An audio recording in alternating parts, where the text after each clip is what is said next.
"Just sign it, Mom. We already paid the deposit. The room is ready." The paper was on the kitchen table. Dorothy Dot Hargrove looked at it the way you look at something you have been dreading without focusing on it directly, the shape of it enough. Her hand rested on the table beside the pen. "Not on it." Beside it. Linda stood near the sink with her purse still on her shoulder as if the visit was already almost finished. Gary sat across from Dorothy looking at the document instead of his mother. Neil Callister stood behind Linda silent, his eyes moving over the kitchen cabinets as if he were already seeing the listing photos. Dorothy looked through the window at Frank's roses. Still blooming. Late October and still blooming, which Frank would have said was the roses being stubborn, which was his way of saying he admired them.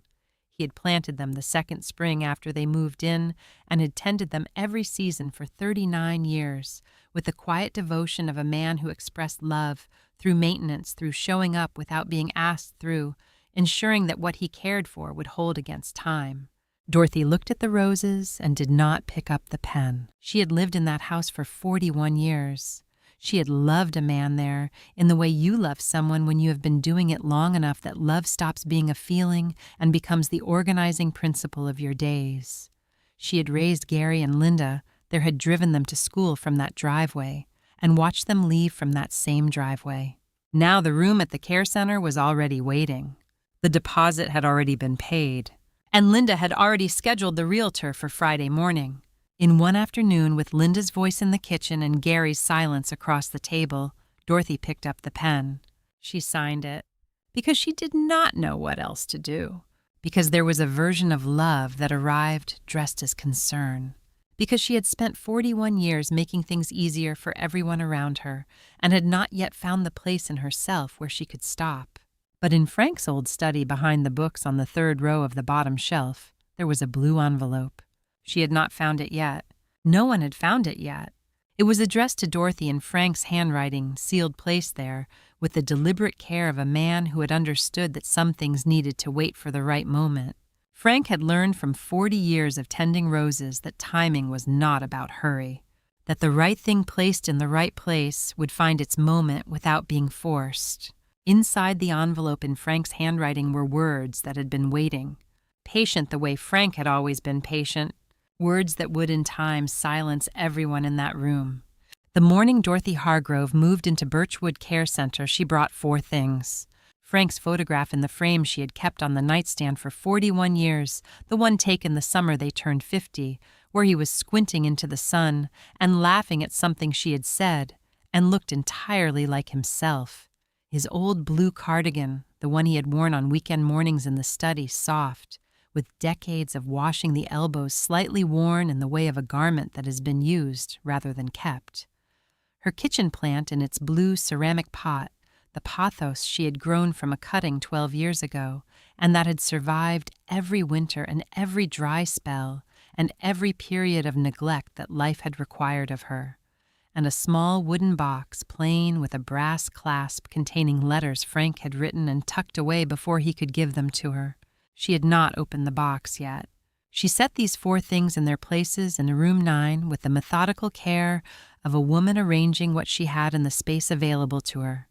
Frank's photograph on the nightstand, the cardigan over the back of the chair, the blue ceramic pot on the windowsill turned slightly toward the light, which came in flat and gray from the parking lot below, rather than the amber sheet she was used to. The wooden box in the nightstand drawer beside her reading glasses, and the small Bible her mother had given her years ago. Then she sat in the chair and was quiet for a while. Frank had died 8 months ago. A heart attack in the kitchen on a Tuesday morning.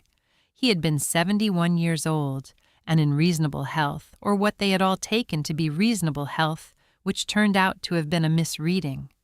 One morning, there was a man in her kitchen making coffee, standing at the counter in his blue cardigan with his back to her, and then there was not. That was the whole of it.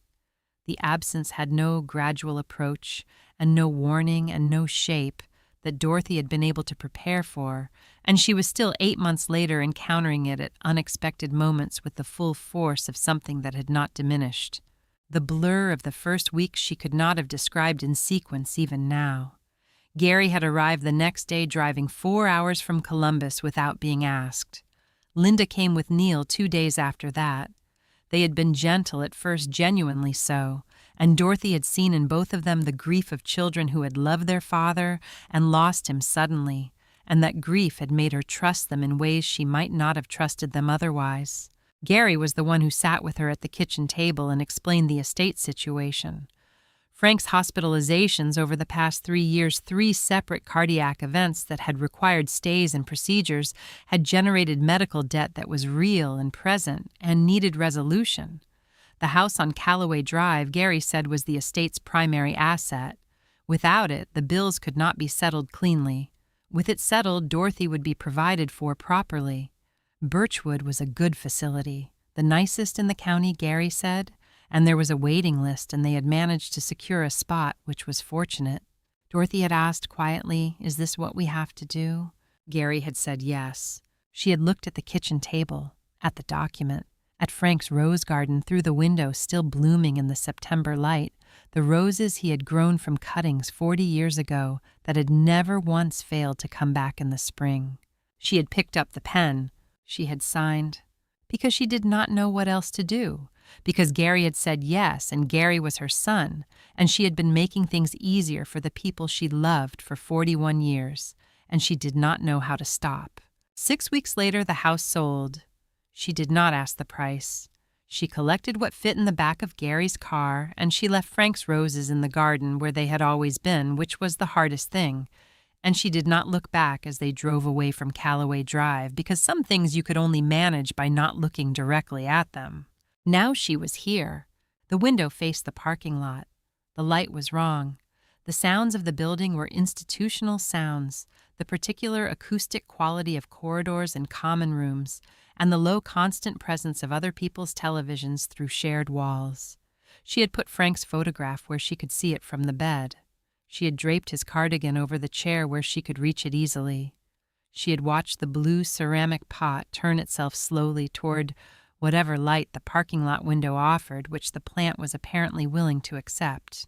She had made one friend. Marge DeLuca was in room 12 down the hall, and she arrived every morning with 2 cups of instant coffee made from the small supply she kept in her room and delivered them with the confidence of someone presenting a considerable gift. The coffee was terrible. Dorothy drank it every morning and looked forward to it every day, which she understood had nothing to do with the coffee. Marge was 72 and twice divorced and entirely without pretense, which Dorothy found more restful than she could have explained. She said what she thought and did not say what she did not think, and made no apology for either. She had assessed Dorothy's situation on the second morning with the frank attention of someone who has been in the world long enough to recognize a thing when she sees it. She had said your family moved fast. Dorothy had said they had reasons. Marge had stirred her terrible coffee and said they always do. One morning Dorothy told her about the roses, about Frank planting the first cutting on a Saturday, in their second spring in the house, coming inside afterward with his hands dark with garden soil, looking at her with the serious expression he wore when he wanted her to understand something was important. He had said, "Dot, I planted us something that'll outlast both of us." She had laughed at him. She had said you planted a cutting, not a sequoia. He had looked at her with complete seriousness and said, "Give it 40 years. She had given it 40 years. She had then signed it away with everything else on a Tuesday afternoon in September. Marge listened to all of it without interrupting. When Dorothy finished, Marge stirred her coffee and looked out the common room window at the parking lot and said, "They're his roses, Dot. Whoever has that house now is just borrowing them." Dorothy sat with that for a moment. She was not defeated. She wanted to be clear about that, at least to herself. She was in a room at Birchwood Care Center with a parking lot view and terrible morning coffee and a blue ceramic pot angling itself toward insufficient light. She was also underneath all of that entirely herself, quiet and still and waiting with the patience of a woman who had learned that patience was not the same as surrender and that the two were worth keeping separate. She went back to her room in the early afternoon and opened the nightstand drawer and looked at the small wooden box with its brass clasp. Frank's letters written and never given tucked away in the box with the particular care of a man who finished things even when he was not sure of the timing. She closed the drawer without opening it. She was not ready yet.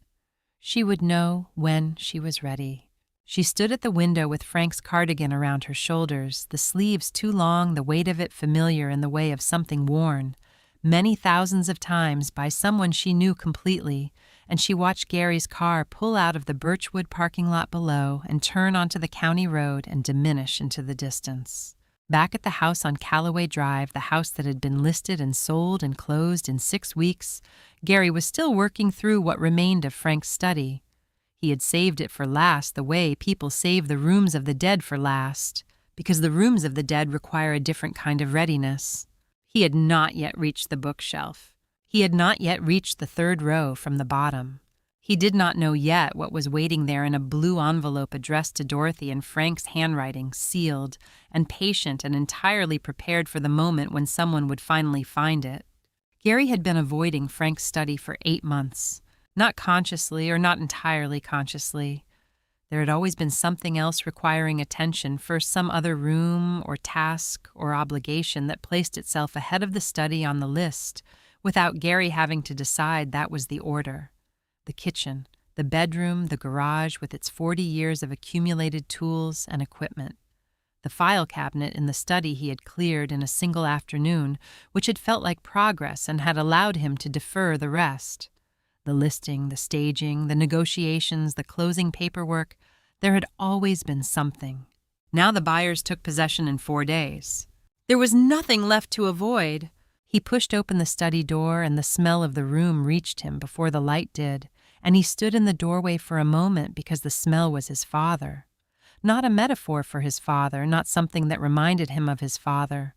Old paper and cedar and something clean underneath that Gary had no name for. Except Frank, the specific atmospheric presence of a man who had sat in this room for 30 years, reading and thinking and writing letters in his careful, unhurried hand. Gary had not smelled it since before the funeral.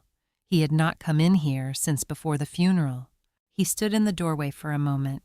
Then he went in. The room was not large. A desk he had already cleared of its surface items, the lamp from the estate sale in 1989 that Frank had refused to replace, despite Gary's suggestions over the years that it was old enough to constitute a fire risk and that newer lamps existed. Gary had donated the lamp 2 weeks ago, had carried it out to the donation truck himself, and he stood now in the room without it and felt the absence of it in a way that was disproportionate to its importance and that he was not going to examine too closely. He had made a small mistake with the lamp. He understood that now. He started with the top shelf and worked down. Frank's books, the collection of a man who read seriously and kept what he read fiction and history and a long run of nature writing that Gary had not known his father cared about until he started pulling the volumes off the shelf and looking at the penciled notes in the margins. Brief notations, questions, and underlinings, and the occasional single word that meant something to Frank and would mean something to no one else. Gary set 3 of the most annotated ones aside without deciding to. The road atlases from the 1980s, 6 of them, each one covering a different region of the country, each one with Frank's handwritten notes on the inside, covers about routes driven and distances, and the occasional brief observation about a place. Gary put these in the donation box and then took them back out and put them in the keep pile and felt that this was also the right decision. 6 years of a birding magazine, a complete set of encyclopedias from 1974, the spines uncracked, kept in the particular pristine condition of something purchased with intention and then superseded by the world before it could be used. 2 frame photographs from the desk shelf that Gary set aside for himself, without quite looking at what he was doing because some decisions were easier when you didn't examine them. He worked down to the bottom shelf. The bottom shelf held the novels Frank had read most, the ones that had migrated downward over the years, through some domestic gravity from the higher shelves where they had first been placed to the lowest one, where the most handled things inevitably ended up. Gary could identify most of them by spine alone from his childhood, the books that had been in Frank's hands on Sunday afternoons, and at the kitchen table in the evenings and on the back porch in the summer. The Steinbeck was there. Gary recognized it before he touched it, the particular edition, the cover worn soft with decades of handling the spine slightly bent from being held open by one hand while the other did something else. Frank had read it more times than Gary could count. He had found it in Frank's hands so many times over so many years that the book and his father had become associated in his mind in the way that certain objects become associated with certain people, inseparable. Gary reached for it. His hand stopped. Behind the Steinbeck, standing upright between the book's spine and the end panel of the shelf, something was leaning, not jammed, not fallen accidentally into a gap, placed. The specific vertical placement of something set there, deliberately leaning with the slight angle of something that had been positioned to stay visible to whoever looked. A blue envelope, letter-sized. Gary pulled it free and turned it over. Frank's handwriting on the front. Careful and unhurried, the way Frank wrote everything, the way a man writes when he has decided that what he is writing deserves the full attention of the person writing it. To my Dorothy, not to be opened until our 50th anniversary, June 14th, 2026. I love you, F. Gary stood in the middle of his father's study and held the envelope in both hands. June 14th, 2026. He did the calculation without meaning to. 7 months away. The house would belong to a family named Ogren in 4 days. The envelope was sealed with blue tape. Frank's blue tape, the roll of it that had always lived in the top right drawer of this desk, the particular shade of blue that Gary had teased him about exactly once, asking why blue when any tape would do, and Frank had looked up from whatever he was doing and said without any self-consciousness at all, because your mother's favorite color is blue, and I want her to know something is from me before she opens it. Gary had been 23 years old when Frank said that. He had found the answer slightly excessive at the time and had filed it away in the category of things his father did that he did not entirely understand. He had not thought about it in 30 years. He thought about it now, standing in the room that smelled like his father with the blue envelope in his hands, and he understood the answer completely, and the understanding arrived with a weight he had not been prepared for. He sat down on the floor. Not in the desk chair, not on the step stool he had been using to reach the upper shelves. On the floor back against the bookcase the way he had sat on floors as a boy, and he held the envelope on his knee, and looked at his father's handwriting and thought about what it meant that this envelope had been here, standing upright behind the Steinbeck on the bottom shelf, for however long Frank had put it there. Frank had written this letter knowing he might not be the one to give it. He had prepared for his own absence in the most ordinary and loving way available to him, which was to write his wife's name on an envelope in blue ink with blue tape on the seal and lean it carefully against the spine of his most read book and trust that someone would find it and understand what it was. Gary thought about being 11 years old, finding a blue letter on the kitchen counter while his mother was in the garden reading the first line before he understood he was reading something private. Dorothy, I want you to know that every day I come home to you is the best part of being alive. He had put the letter down quickly, embarrassed in the complicated way of children who have accidentally witnessed something true and had walked out of the kitchen and never mentioned it to anyone. He had not thought about that letter in 40 years. He was thinking about it now. He looked at the blue envelope on his knee. He looked at the room. At the half-filled boxes and the cleared shelves and the place on the wall where the lamp had left a slight mark lighter than the surrounding paint, a pale rectangle that would need touching up before the Ogrens took possession. He picked up his phone.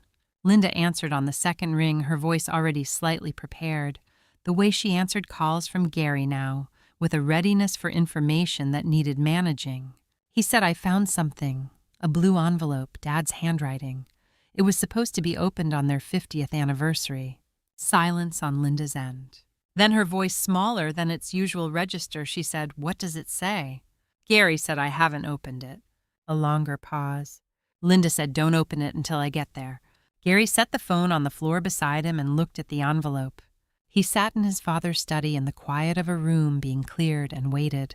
He would think about that choice later, the fact that he waited, the fact that it had not occurred to him to open it, the fact that something had stopped him before he had consciously decided to stop.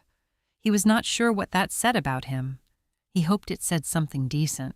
He thought his father would have thought so. He sat on the floor and waited for his sister. Linda arrived 40 minutes later. She came in the way she always came, in coat half off, before she cleared the doorway, car keys still in her hand, the forward motion of a woman who moved through the world at a pace she had set for herself decades ago and had not revisited. She came down the hall and into the study doorway and stopped. Gary was still on the floor. She looked at him. She looked at the blue envelope on his knee. She looked around the room at the half-filled boxes and the cleared shelves and the bare wall where the lamp had left its pale rectangle. She crossed to the desk and sat on the edge of it, which was not sitting so much as positioning herself the way Linda positioned herself in rooms where something needed to happen. She reached over and he gave her the envelope without being asked. She read the front. Frank's handwriting, the date, the careful instruction. She set her car keys on the desk beside her. She said we should open it. Gary said we should give it to Mom. Linda said we need to know what's in it first. Gary started to say something and then did not finish it, which was the familiar pattern between them, the pattern that had been established so early and so thoroughly that it had long since stopped being a conflict and had become simply the way they operated. Gary beginning a resistance and Linda completing the sentence before the resistance could form. He had let it happen his whole life, and he let it happen now, not because he had no position, but because the habit of deferring was faster than the habit of holding. Linda opened the envelope. She removed the contents carefully, which Gary noticed because Linda did not generally handle things carefully. Linda handled things efficiently, and the care was its own information. She unfolded what was inside and separated the two items on the desk in front of her. 4 pages handwritten folded in thirds. Frank's stationery blue-lined his careful, unhurried hand across every page, the letters even, and deliberate the writing of a man who had decided that what he was putting down deserved the full weight of his attention. And a single sheet folded separately clipped with a paper clip to what appeared to be the top of a legal document. Linda picked up the letter first. She read the way she read everything quickly, scanning forward, moving through the material toward the information. But Frank's writing slowed her. Gary watched it happen from where he had risen from the floor and now stood near the doorway, watched his sister's eyes slow on the page in a way they did not slow on the documents and briefings and reports that constituted most of what she read. Frank had written about the night he met Dorothy. A church dance in October 1974. Dorothy in a green dress. Frank arriving late, standing at the back of the hall and seeing her across the room with the complete and immediate clarity of a man who has just understood something he had not known he was looking for. He had written in his plain, direct way that he had thought with total certainty, without drama, and without doubt, that is the woman I am going to marry. He had not spoken to her for another 40 minutes because he admitted to the letter, afraid of confirming it. Linda turned to the second page. Frank had written about 1983, the year the mortgage had gone wrong, and the threat of losing the house had been real and present for 11 months, and Dorothy had held everything steady. He wrote about watching her do it the way she had managed the fear without transferring it to the children, how Gary and Linda had gone to school every day that year in clean clothes, with packed lunches, while their parents had lain awake trying to find the solution. He wrote that he had never told Dorothy explicitly what he had watched her do that year, because he had not had the words for it, and that this letter was among other things his attempt to finally find them. Linda's pace slowed further. Frank had written about the morning Gary was born. Frank in the waiting room, unable to sit, walking the hospital corridor back and forth 17 times until a nurse had taken pity on him and brought him a cup of coffee and sat with him for 10 minutes talking about nothing in particular, which had been the kindest thing anyone had done for him in a long time. He had written about the specific weight of Gary as a newborn the first time a nurse had placed him in Frank's arms, and the feeling of it which he said he had been trying to describe accurately for 51 years, and still could not. He had written about watching Dorothy sleep, not poetically, just plainly in the way Frank did everything a specific description of a specific thing, the way she slept on her side with one hand tucked under her chin, the way the light from the hall came in under the door in the years when the children were small, and someone always needed something in the night. The way he had lain awake sometimes, not because he could not sleep, but because the alternative was to miss the small, particular fact of her being there. Linda turned to page 3. She was not scanning anymore. She turned to page 4. Gary watched her read to the bottom of it. Then she set the 4 pages down and picked up the separate sheet. It was folded once. She unfolded it. Frank's handwriting again, but different from the letter, plainer and more direct. The handwriting of a man shifting from one register to another, from the language of feeling to the language of fact. Dorothy, I did something a few years back that I should have told you sooner. I put our house in a living trust joint with survivorship. It means the house is already yours. When I am gone, you do not need anyone's permission. You do not go through probate. You just keep living in our house. The full paperwork is in the gray metal file box in my study 3rd drawer. Jim Whitaker at Whitaker & Associates handled it. His number is in my address book, which is in the top left drawer of my desk. I did not want to worry you with the legal side of it. I just wanted you to be safe. I love you, Dot. Frank. Linda stopped reading. She looked at Gary. Gary looked at the note. He read it once from where he stood far enough away that he had to lean slightly forward to make out the words, but close enough to read them, and he read them, and then he read them again, and the room was very quiet around both of them. He looked at his sister. He looked at the desk where the address book was not where it had been until the stager said the desk looked cluttered, and Gary had cleared the surface into a box that was now in the storage unit. He looked at the space on the floor beside the desk, where the gray metal file box had stood in the 3rd drawer, until Gary had moved it to storage because the stager said the study looked cluttered, and the buyers would want to see the space. The buyers would take possession in 4 days. Neither of them spoke. Linda held the note and looked at it, and Gary looked at Linda, and the study was quiet around them, the way rooms are quiet when something has just been said that has changed the nature of what everyone thought they were standing in. Linda said very quietly, not urgently, the voice of a woman who has not yet arrived at urgency and is still in the territory just before it, Gary. Where is that file box? Gary said storage, Unit 14, with the other files. A silence, longer than the previous ones. Linda said you need to get it. She said it carefully, as if she was not ready yet for the full weight of what it meant and was holding it at a slight distance until she was. As if she needed another moment in this room, in the quiet of it, with their father's handwriting on the desk between them before she could move toward what came next.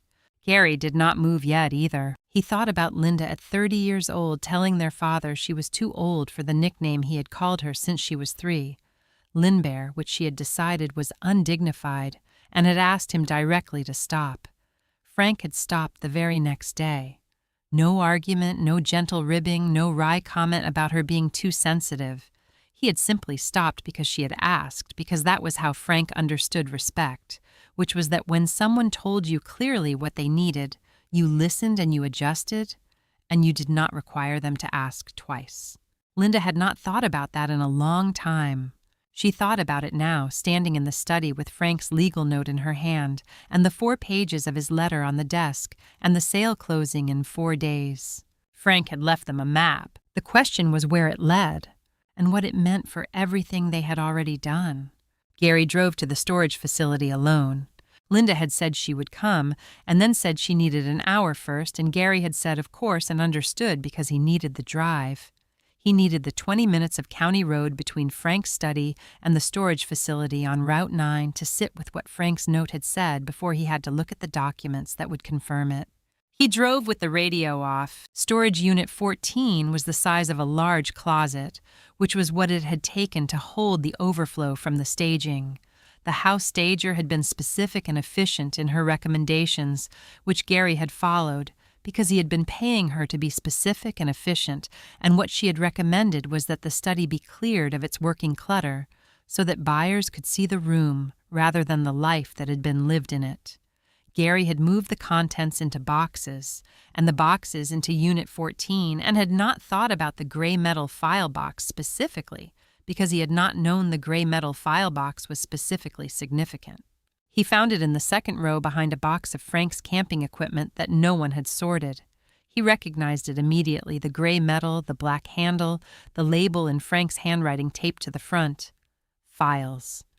It said which was what it said on every box and cabinet and drawer Frank had ever organized, because Frank believed in labels and believed in them being accurate. Gary carried it to his car and set it on the passenger seat and sat behind the wheel with the door still open and the afternoon air coming in, and opened the box. Frank had organized it the way you would expect Frank to organize something he considered important, which was to say completely and without shortcuts. Tabbed folders in manila labeled in black marker, arranged first by category and then within category by date. Tax records going back 7 years.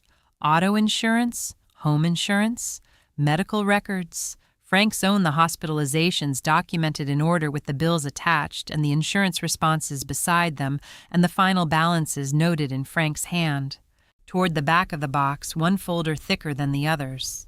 The tab read in Frank's black marker, Hargrove Family Trust 2017. Gary opened the folder. The document was 43 pages printed on legal paper, the typography of a professional firm.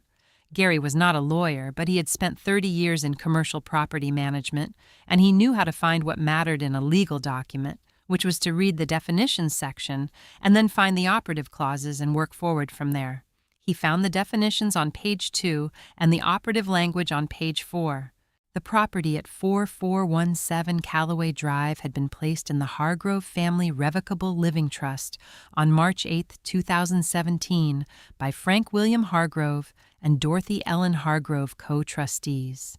He read that sentence and noted the date, which was 6 years before Frank died, and sat with the fact of it for a moment before continuing. Section 4, paragraph 2. Upon the death of the first co-trustee, the trust shall become irrevocable, and the surviving co-trustee, Dorothy Ellen Hargrove, shall assume the role of sole trustee and sole primary beneficiary. The property described herein shall transfer automatically to the surviving co-trustee without probate, without court proceedings, and without the requirement of any additional action by any third party. Gary read that paragraph. He read it again.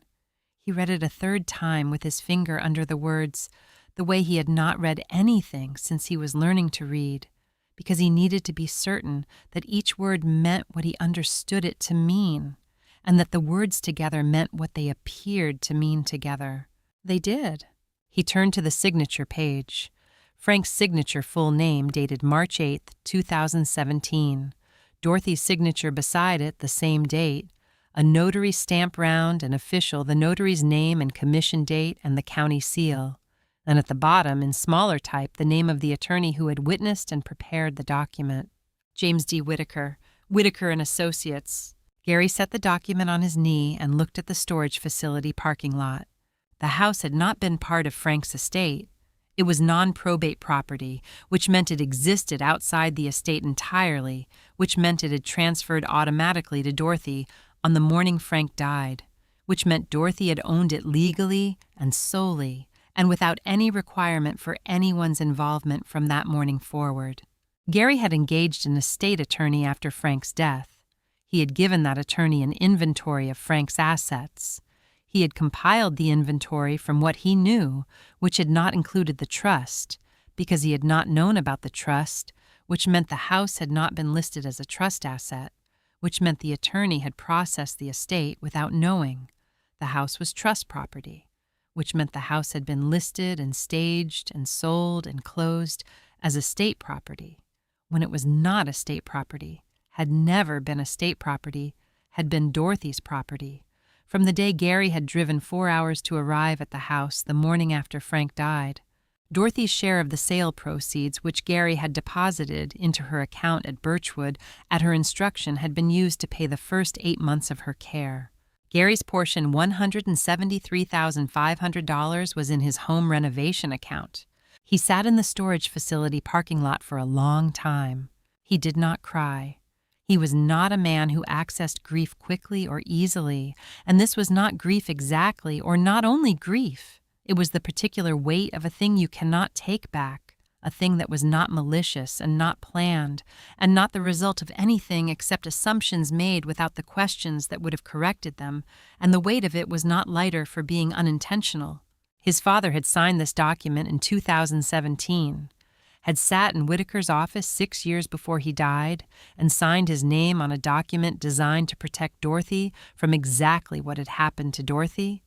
Frank had been building this protection for 6 years while Dorothy cooked dinner in the kitchen below his study and tended his roses in the garden, and did not know the document existed because Frank had not wanted her to worry about the legal side of it, and had only wanted her to be safe. She had not been safe. Gary called Linda. She picked up on the first ring, which meant she had been waiting with her phone in her hand, which meant she already knew at some level what he was going to say. He said, "I have the trust documents. Frank set it up in 2017. The house was hers, Lynn. It transferred automatically when he died. We had no right to sell it." A silence long enough that Gary checked the screen to confirm the call was still connected. Linda said finally, her voice flat in the way it went flat when she was processing something she was not yet ready to feel. "How much was our share?" Gary said $173,500 each. Another silence. Linda said, "I paid off the home equity line." Gary said, "I know." He set the phone on the passenger seat and looked at the parking lot. Across the row, a man was loading boxes into a unit, working without hurry, the ordinary movements of an ordinary afternoon. Gary watched him for a moment, the simple physical fact of a man doing a task, and found it clarifying in a way he could not explain. He picked up the trust document and turned to the last page where the attorney's information was printed in the footer. James D. Whitaker, an associate's a phone number, and a Mill Haven address. He called. An answering service took the message. He left his name and number and the name of the trust and the date it was established, and said he needed to speak with Mr. Whitaker as soon as possible.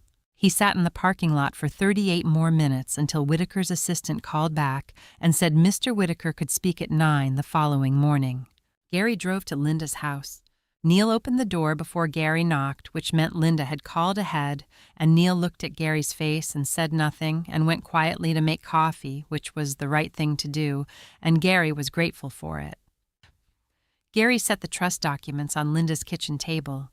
He read Linda the survivorship clause aloud, slowly, the way you read something to someone who needs to hear it, not just once, but at the pace that allows each part of it to land separately.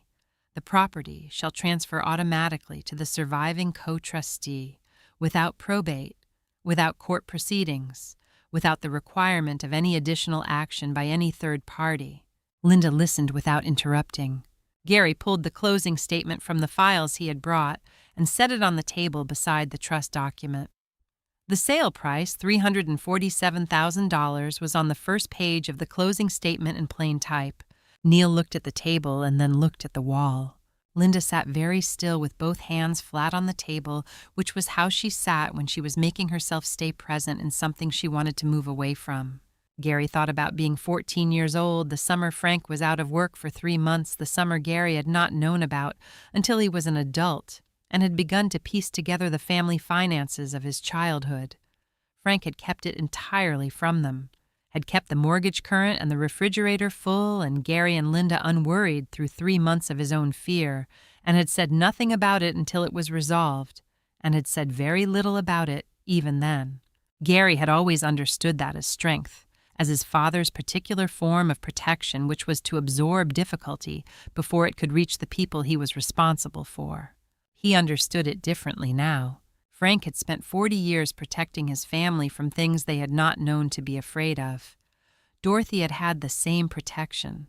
The trust was the last form it had taken, the most permanent and legally certain form, and Gary had moved through Frank's study and Frank's estate and Frank's life without finding it until 4 days before the sale closed, until 8 months after his mother had been in a facility, paying for her care with the proceeds of a house that had never stopped being hers.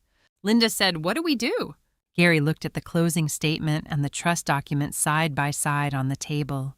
He did not answer. He did not know yet. He knew what had happened, and he knew what it meant, and he knew that 9 o'clock the following morning would begin the process of understanding what it required. He did not yet know what it required. He picked up his coffee and held it and looked at his father's name on the trust document Frank William Hargrove signed in 2017 with the care of a man who was doing something he wanted to make certain would hold. It had held. Everything Frank built held. That was the problem and the answer at the same time. James Whitaker's office was on the third floor of a building downtown that had been downtown since 1961 and looked at clean and solid and unhurried, the kind of building that had been constructed with the assumption that it would still be standing when the people who built it were long gone and had been correct about that. Gary and Linda arrived at 5 minutes to 9. Neil had stayed home, which was right. This was not a conversation for Neil. The receptionist brought them in immediately. Whitaker was already at his desk, the Hargrove file open in front of him, his assistant having pulled it the previous evening after Gary's message. He was 65, silver-haired, formal, without being cold, with the particular economy of movement of a man who had been doing careful work for a long time and had stopped making unnecessary gestures. He shook their hands and indicated the chairs across the desk and sat down and looked at the file and then looked at them.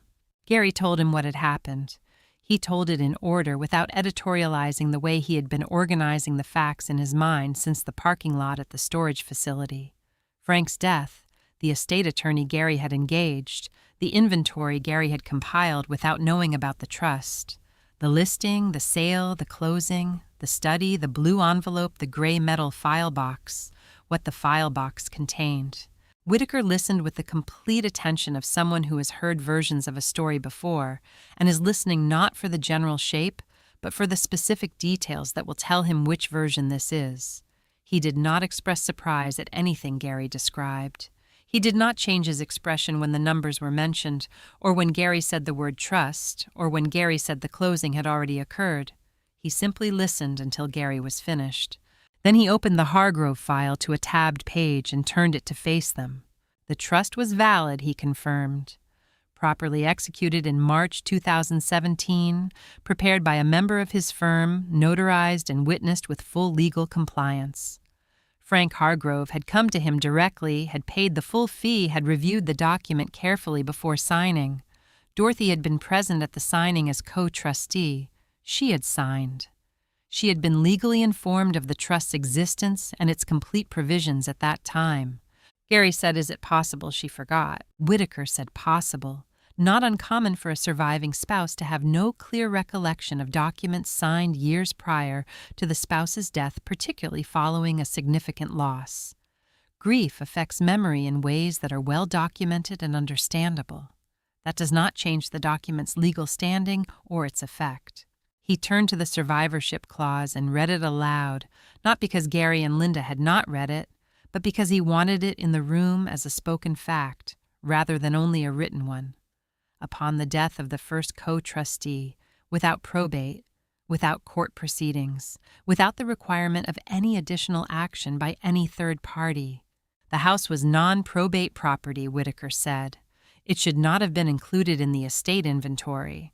By representing the property as estate property in the sale, regardless of intent, Gary and Linda had conducted a transaction they did not have the legal authority to conduct. The buyers the Ogren family had purchased in complete good faith. Their position was legally protected under the doctrine of bona fide purchaser. Gary and Linda's position was less straightforward. Whitaker paused. He said he needed to use a specific term, and he wanted them to understand that he was using it with precision and not as an accusation. The term was elder financial exploitation. He said it was the statutory term for what had occurred when an older adult was deprived of property or assets through action taken without their knowledge or proper authorization, regardless of the intent of the parties involved. He said they needed to understand the term before they encountered it in any other context. He said they needed their own legal counsel before they spoke further about the matter to anyone beyond this room. Linda said quietly, "What about criminal exposure?" Whitaker said that was a question for their own attorney. He said intent was a relevant factor, and the degree to which Dorothy had been misled about the trust's existence was a relevant factor. He said the most significant protective factor available to them was voluntary full disclosure combined with prompt action to make Dorothy whole. Gary asked what making Dorothy whole meant in practical terms. Whitaker set his pen down and looked at Gary directly. He said Dorothy was entitled to the full economic value of what she had lost.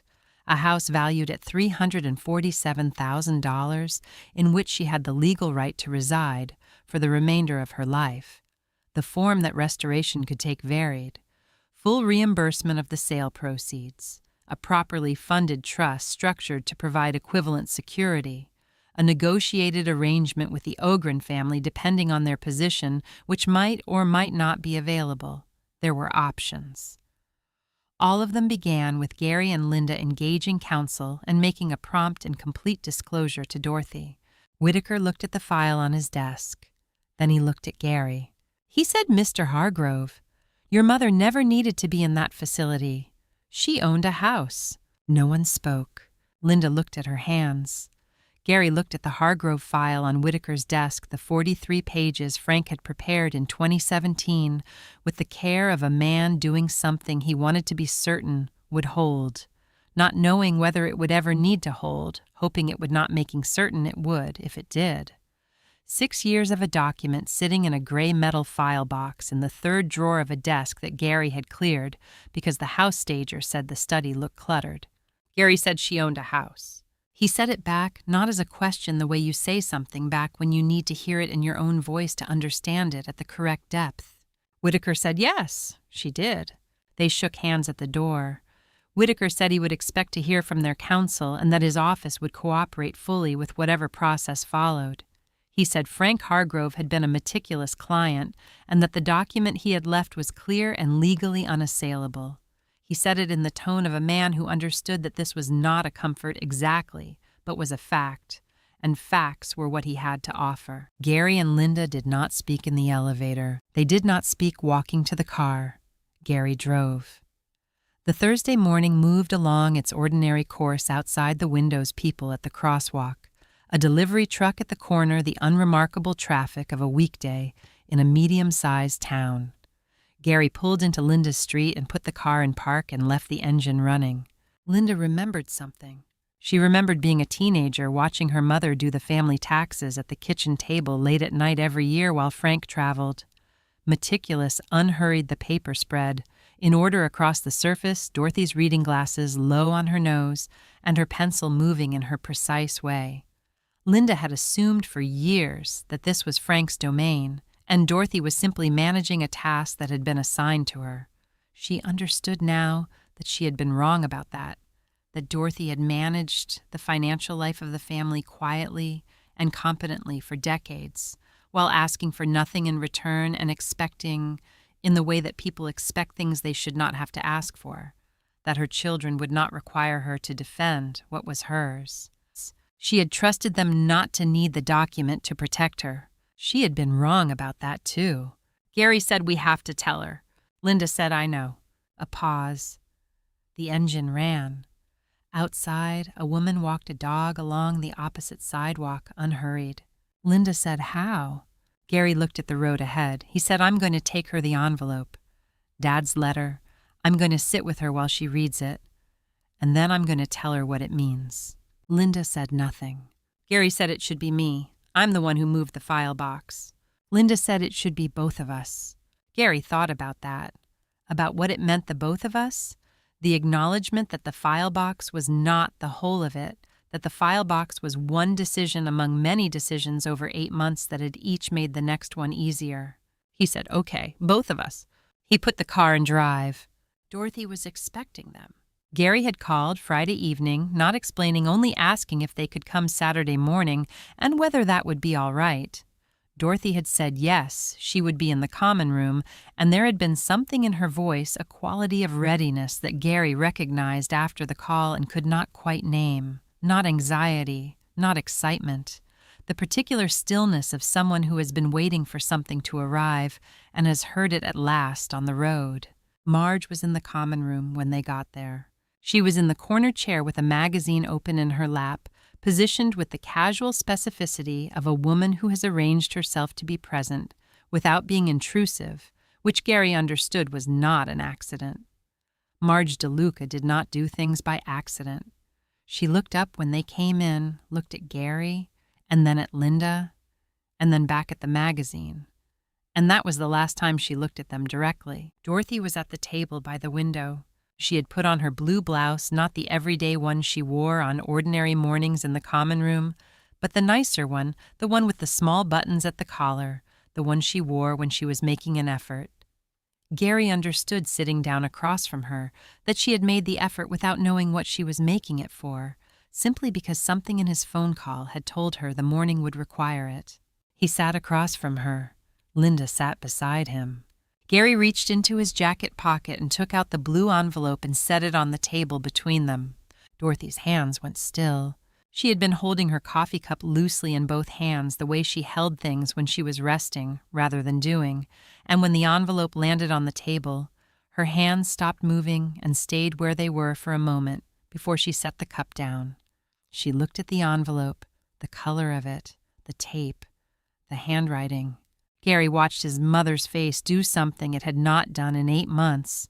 Not at the funeral, and not in the days afterward, and not in the 6 weeks between Frank's death and the move to Birchwood, and not in the 8 months since. Something behind her eyes that had been held very carefully, held close and still eased.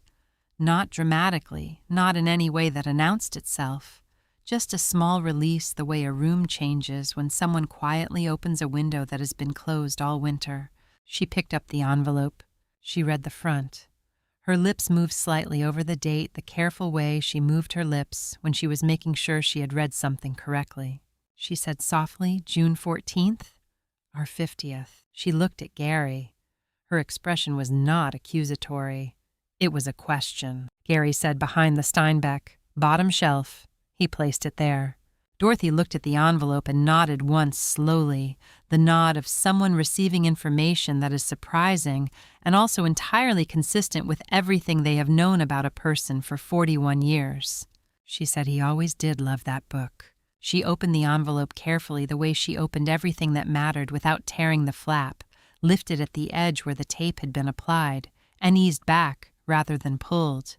She took out the 4 pages of the letter first and unfolded them and smoothed them flat on the table with both hands, front to back, the gesture of a woman who has handled important papers carefully her whole life because she understood that important papers deserved care. She read. Gary had not expected 12 minutes. He had thought, without having thought about it consciously, that the reading would take less time, that his mother would move through the pages with the efficient attention she gave to most things.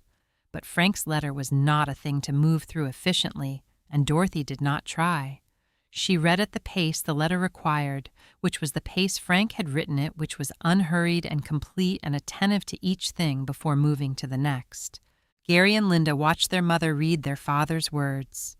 Her face moved through the letter not dramatically, but with the specific attentiveness of a person reading something they already knew was true and finding it true again in someone else's language. On certain sentences, her lips moved slightly. Once near what Gary estimated was the 3rd page, the corner of her mouth lifted briefly, the expression of someone who has just recognized something they had not thought about in years, and are recognizing it with something close to warmth. When she finished, she folded the pages exactly as they had been, the original creases, the original thirds. She set them on the table. She picked up the separate sheet. She read it once. She read it again more slowly the second time, her finger tracing a line near the middle. Then she set it on the table beside the letter pages and looked at it for a moment. Then she looked at Gary, then at Linda, then at Gary again. Her expression was not angry. It was not the expression Gary had been preparing himself for through the drive to Birchwood and the walk through the common room and the 12 minutes of watching his mother read. It was something older and quieter than anger. A recognition that had the quality of something arriving at its correct position after a long time of being slightly misplaced. It settled rather than struck.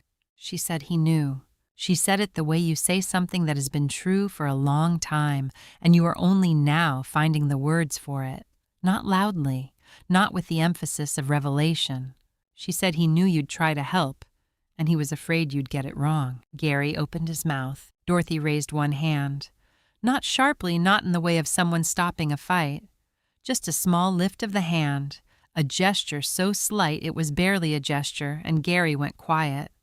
He went quiet the way he had gone quiet when he was a boy, and his mother had needed him to stop talking and listen, which was immediately and without argument, because her authority had never required volume to be felt. She said, "I'm not angry. I need you to understand that.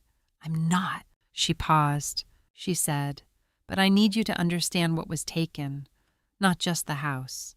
She looked at Linda when she said the last part, and Linda received it without looking away, which was the right thing, and Gary noted it. She said, "I need you to sit with that." They sat with it.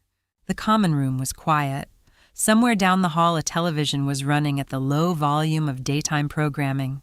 Outside the window the November morning was flat and gray, the parking lot empty at this hour, a single car in the far corner catching no particular light. Marge did not turn the page of her magazine. Gary thought about his mother on the porch. 3 days before Frank died, the last ordinary Tuesday evening, the two of them after dinner in the cooling air. He had not been there. Dorothy had told him about it briefly weeks afterward, almost as an aside. Frank had looked at her and said, "Dot, whatever happens, you're going to be fine. I've made sure." She had told Frank not to be morbid. She had not asked what he meant. She understood now what he had meant.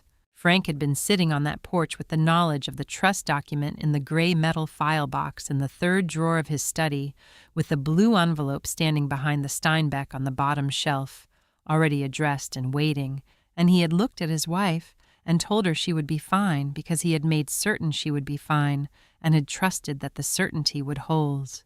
It had held. Everything Frank built held. Dorothy picked up the letter pages and folded them back into the envelope with the same care she had used opening it. She placed the legal note inside as well. She set the envelope on the table in front of her with both hands resting on either side of it, not holding it, just present beside it. She looked at her children. "She said Frank made sure. Now you have to make it right." Gary and Linda retained counsel the following week. It was James Whittaker who recommended it, not because he expected a fight, but because he understood that remorse without structure had a way of becoming confusion. People who had done damage often wanted forgiveness before repair. Whittaker had spent 40 years watching families mistake one for the other, so he kept the process simple. First, the Ogren family was contacted through their realtor. They had bought the house in complete good faith. They had signed the closing papers believing every document had been properly handled. They had already moved in, already placed a swing set in the backyard, already hung curtains in the front bedroom that had once been Dorothy and Frank's. Their attorney confirmed what Whittaker already suspected: their position was fully protected. "They didn't steal anything from you," Whittaker told Dorothy over the phone. Dorothy was quiet for a moment. Then she said, "I know." He said, "You have options." She looked around room 9 at Birchwood Care Center. Frank's photograph on the nightstand, his blue cardigan over the chair, the blue ceramic pot on the windowsill turned toward the weak parking lot light, as if it were doing its best with what it had been given. She said that family didn't do anything wrong.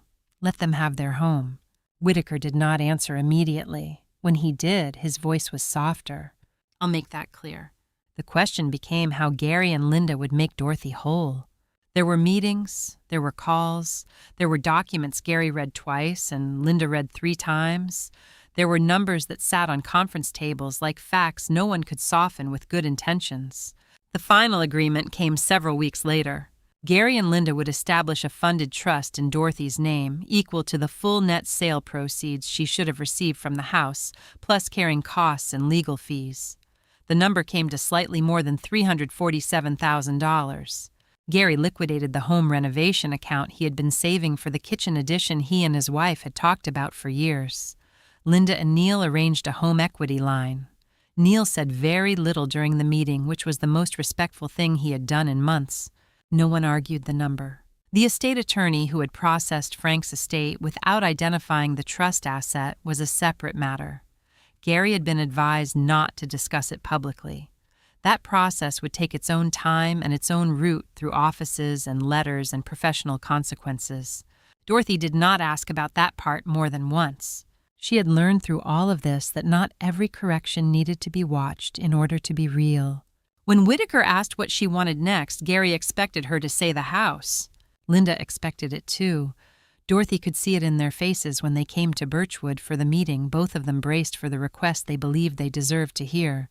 But Dorothy did not ask for the house. The Ogrens had 2 children. They had bought curtains. They had planted a swing set in the backyard. They had walked into that house believing it could become the center of their family's life, the way it had once been the center of hers. Dorothy understood that feeling too well to take it from someone else simply because she now had the power. Some people, Marge said later when Dorothy told her, would have taken it back just to prove they could. Dorothy folded one of Frank's shirts into a box and smoothed the fabric with both hands. I know. Marge watched her for a moment. You're not some people. Dorothy smiled faintly. No, I suppose I'm not. What she chose instead was a 1-bedroom apartment in a quiet building 12 minutes from Gary's house. Not a room chosen for her. Not a facility arranged before she had agreed. A real lease, her name on the door, her own key. Frank's furniture, which had been in storage since the sale of the house, came in room by room. The reading chair first, then the narrow oak table from the breakfast nook, then the small bookcase Frank had built one winter because Dorothy had said the paperbacks were taking over the bedroom. The apartment was not the house. It did not pretend to be.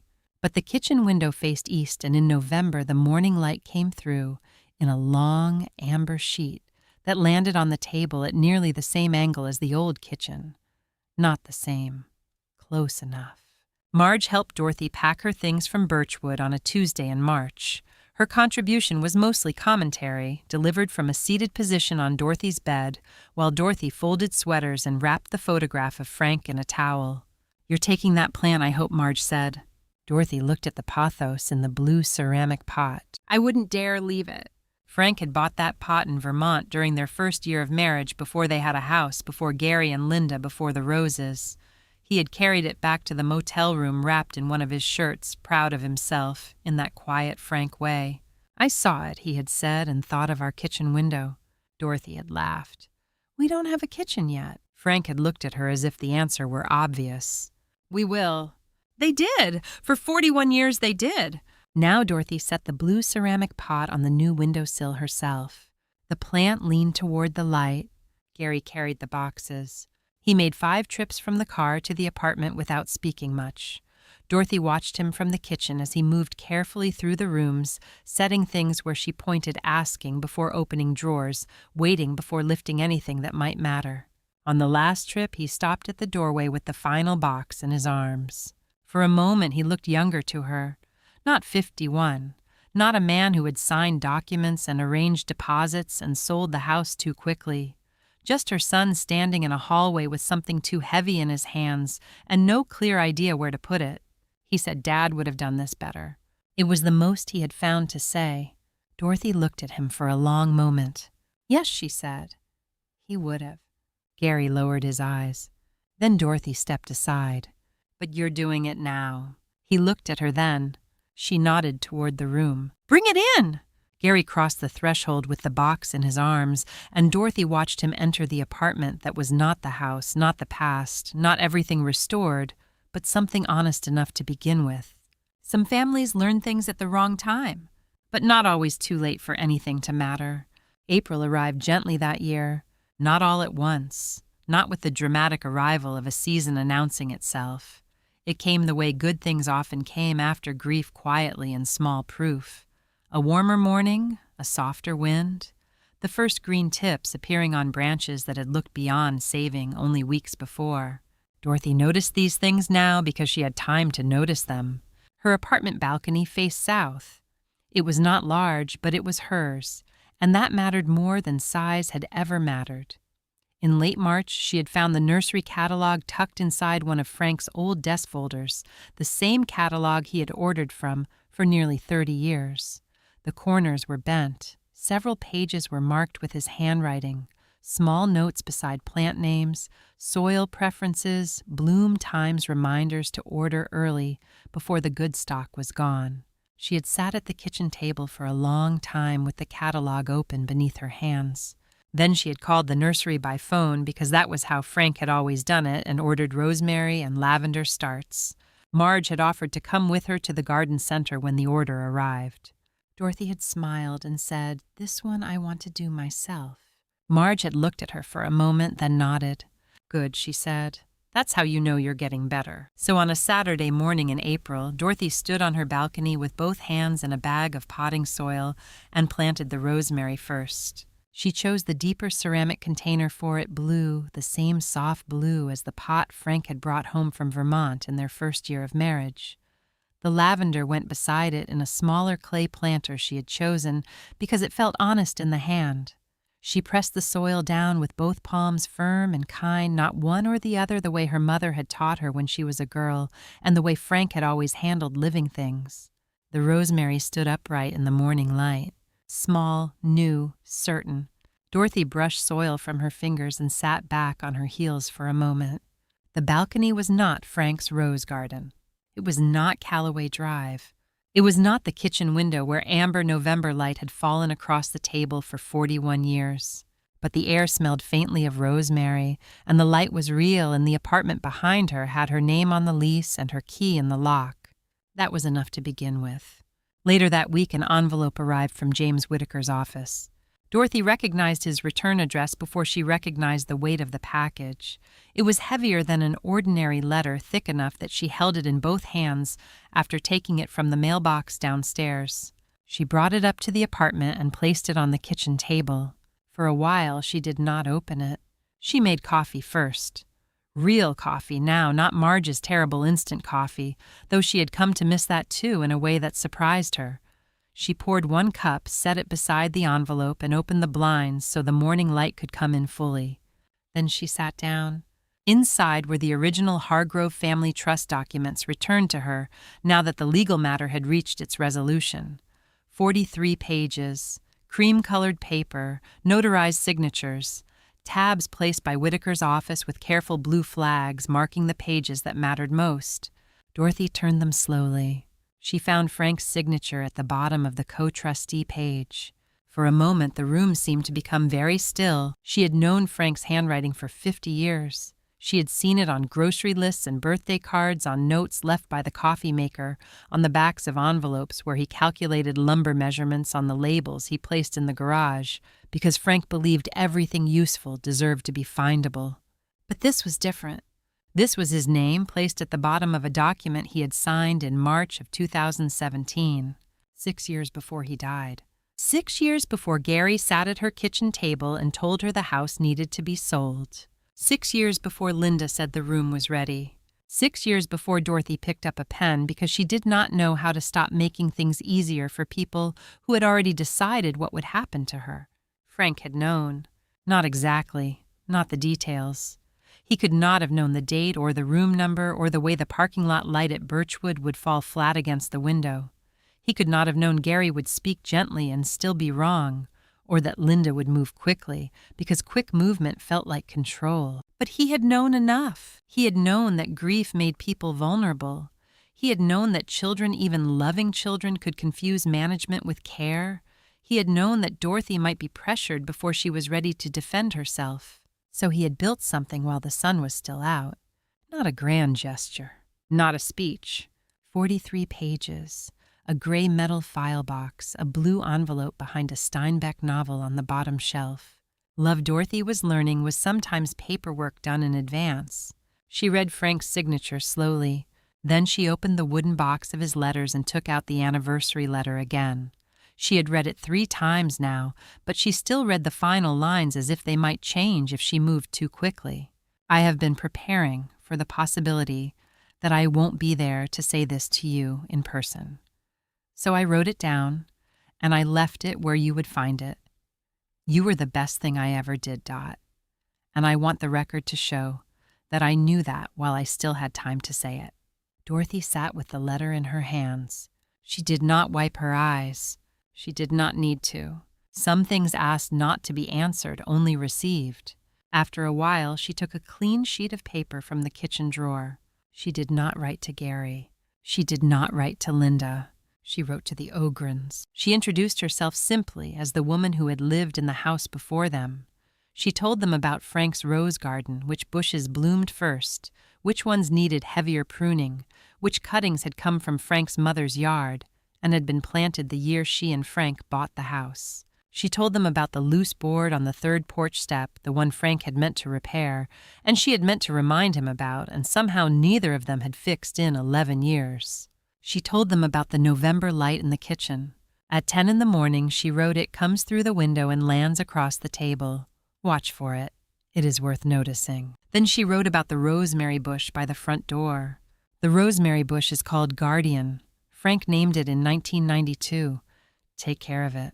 She stopped there. She did not explain the legal matter. She did not tell them about Birchwood or Gary's call or Whitaker's office or the blue envelope that had changed the shape of everything after the house had already become theirs.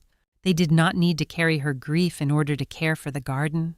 She signed it, Dorothy Hargrove. Then she opened the small drawer of the desk she had bought for the apartment and took out an envelope. Blue. She had bought only blue envelopes when she stocked the drawer, though she had not admitted to herself at the time that she had done it on purpose. She folded the letter carefully and placed it inside. She sealed it. For a long moment she rested both hands over the envelope on the table. It was strange, she thought, how a color could become a language. Frank had used blue to reach her when she needed reaching. Now she was using blue to let something go without losing it. Outside, the rosemary on the balcony moved slightly in the April wind. Its new growth was small but visible tiny green tips reaching upward with the stubborn patience Frank would have admired. Dorothy carried the blue envelope to the small entry table and placed it beside her keys so she would remember to mail it in the morning. Then she returned to the kitchen table, gathered the trust documents into a neat stack, and placed Frank's anniversary letter on top. His signature was still visible on the co-trustee page. Her coffee had gone cool. She drank it anyway. The apartment was quiet around her. Not empty quiet, not institutional quiet.